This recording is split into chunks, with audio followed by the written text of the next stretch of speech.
On a very kind of simple level, we love cars. And we want to be able to love cars in the future without having to feel bad about what they bring along. My name is Eric Schönenberger, I'm an architect. My name is Ferda Kulatan, and I'm an architect. We started SU11 in 1999. We are located in Brooklyn, New York. Our firm's main interest is to combine ideas of contemporary technology with ideas of contemporary culture. Parametric design is made for things that have repetitive nature. However, there's also a change in the repetition. There's an evolution in the repetition on a constant basis. It allows us to come up with systems that are more evolutionary, that can adapt, that can actually be fed back with information and then rearrange themselves according to a new set of constraints. When we were approached for this project, we were really excited because it touched on a lot of issues and ideas that are very important to us.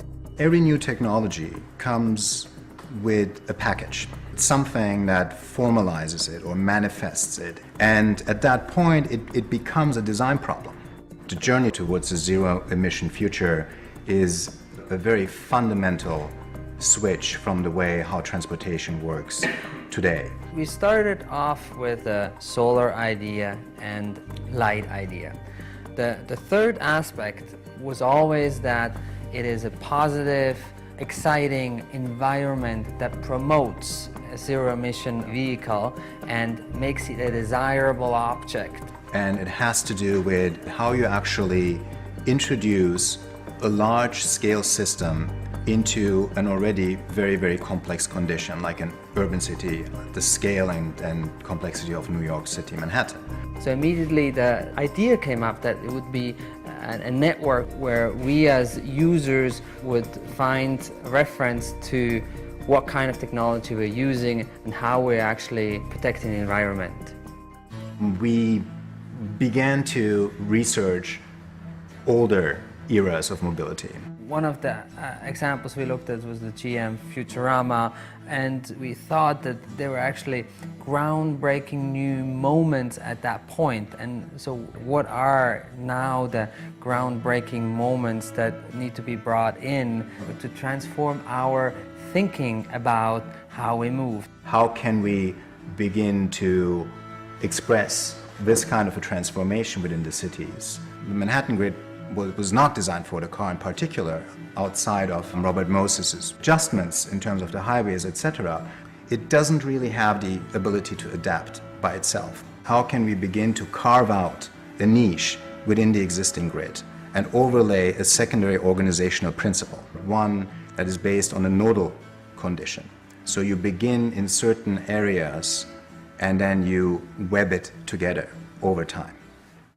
We feel that if the grid is a symbol of rigidity, the way how the life is actually played out on the curbs is one of dynamic exchange, of adaptation and flexibility. So we developed, for instance, a standalone umbrella-type solar condition where people can go inside, plug themselves in, recharge their instruments, but then also learn and read about EVs. And maybe a part of it is indeed then also be used for an electrical vehicle to be plugged in. We started to build in different qualities. It can open up more and let light through, let wind through. It can close up and create a larger surface for solar collection.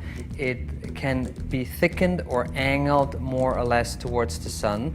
It can adhere to a facade if its parameters are worked with in a certain way. And it can actually continuously position itself at the most perfect angle to get the most of the sunlight it can collect. You can walk on it, you can sit on a piece of it, you can plug in your laptop, you can charge your individual devices, and there is a particular form and shape associated to it, which we hope will become iconic to the level that people see it and recall and know what it is. We do not think that any kind of novelty or any kind of technological advancement should be just packaged into pre-existing modes of fabrication or architecture or design, but it needs to also generate a very specific image of what it actually does. And there's familiarity to it, but also a level of strangeness that makes you curious and say, why does this thing look like this? And hopefully you come closer and you try to learn and understand more about it.